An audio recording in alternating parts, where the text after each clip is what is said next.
Welcome to Unfrazzle, a podcast for solo business owners with a big vision who are ready for a kinder, more sustainable approach to productivity. I'm Louise Miller, and each week I share bite-sized insights to help you step away from the hustle, stop faffing and stay focused so you can make your brilliant ideas happen and make a bigger impact in the world.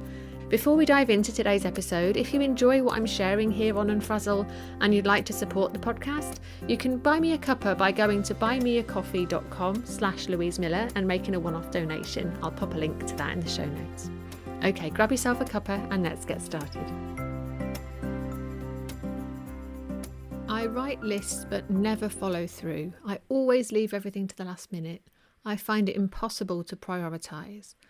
The more you say things like that, the truer they become. It's how we're wired, right? So Tom, my husband Tom, is convinced that there is always a car coming over the brow of the hill ahead of us when he wants to turn right into our street. There isn't, but he only notices when there is. Why? Well, because of confirmation bias, which might be something you've heard of before. So if you believe that there's always a car coming over the hill, your brain wants to prove you right, so that is what you'll notice. You won't clock all the times that there isn't a car coming. So going back to those stories you might be telling yourself about how rubbish you are, if you keep saying that you never follow through, your brain will filter out all of the times that you do follow through and will keep showing you examples of when you don't, keeping you stuck in that belief. Another thing that plays into all of this is that your subconscious is always eavesdropping, looking for ways to keep you safe. So when you say, I always leave everything to the last minute, your subconscious will think that it's helping by making that true, keeping you stuck in that pattern of behaviour, because it's trying to protect you by following the instruction you're giving it, that you are the sort of person who leaves things to the last minute. So if you believe that about yourself, if you're making that part of your identity, subconsciously you will keep reinforcing that belief. So does that make sense? So what can we do about it? It's actually pretty simple, and it's one of the things I love the most about NLP, neuro-linguistic programming. I am an NLP practitioner, so I love all of this stuff. But if language can keep us stuck in old patterns, it can also help us create new ones, right? And a really great place to start with that is by noticing and acknowledging the times you prove those old patterns wrong. So notice the times when you do the thing that you're telling yourself you can't do. So let me give you a quick example. In a Make It Happen Club planning session recently, someone messaged me in the chat saying she writes lists and never follows through. And I gently challenged her on that, saying I'm sure there must have been times when she has written a list and she has followed through.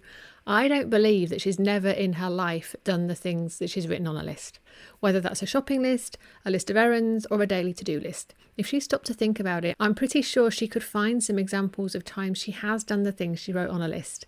But because she keeps telling herself that she doesn't, she keeps telling herself she writes lists and never follows through, that is all she's seeing. So if she made a point of paying closer attention to the times when she does follow through with the list she's written, she'd have evidence that she can follow through, and her belief that she can't will start to fade. And as our beliefs shape our behaviours, it would become a self-fulfilling prophecy where she finds herself following through more than she was before, because her subconscious will now be starting to think, oh, actually I can write a list and follow through, and then the conscious mind will catch up with that and start taking action that aligns with that new way of looking at things. So I hope that makes sense. I know that I'm rattling through this quite quickly. Maybe I'll do another episode around all of this sometime. But there's another important factor in all of this that relates to advances in neuroscience and what we now know about neuroplasticity. So the more you tell yourself that you can't do something, the stronger that neural pathway on your brain becomes. And scientists used to think that those pathways were set in stone. But we now know that through neuroplasticity, it is possible to rewire our brains. So when you start paying attention to the times you do tick things off a list, or when you celebrate the fact that you didn't leave something to the last minute, you strengthen a new neural pathway, one that's empowering and really helpful to future you, and the old unhelpful pathway that's keeping you stuck will eventually fade and wither away.